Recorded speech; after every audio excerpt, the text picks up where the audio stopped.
Yo, if you've been hunting for a romantasy with a social conscience, Stacey McEwan is serving up an absolute masterclass that wraps intense romantic yearning inside a gritty industrial class war.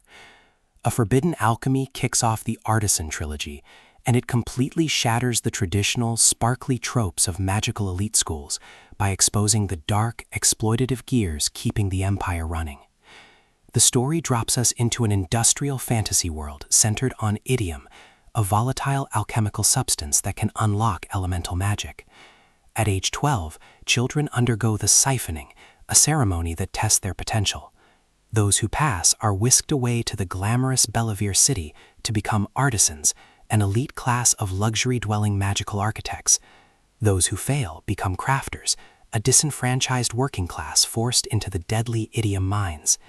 We follow Nina Harrow, a child from a poor mining town who passes the test and becomes an elite artisan with a rare talent for charming the earth, and Patrick Coulson, a brilliant boy who yearns to stay with his working-class family, but shares a devastating childhood secret with Nina. Artisans aren't born, they're chosen by a rigged system. The vibe is Thomas Shelby from Peaky Blinders Energy meets high-stakes political rebellion. Fast forward 13 years, and a massive Craftsman Revolution has ignited.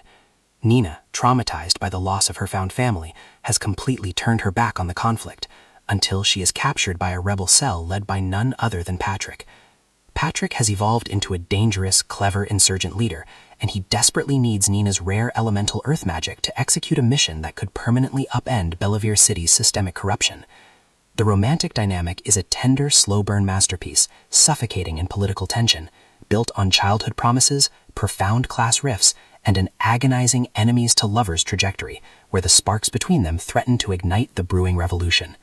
It's a story about capitalism versus solidarity, the ethical weight of privilege, and the high cost of freedom. This audiobook is an absolute must-listen because the narrators capture the calloused hands grit of the mining tunnels and the elite, sharp-tongued banter of the royal courts flawlessly. Trust me, if you want a fantasy romance where the world-building is deeply intelligent and the romance feels beautifully earned, A Forbidden Alchemy is the GOAT.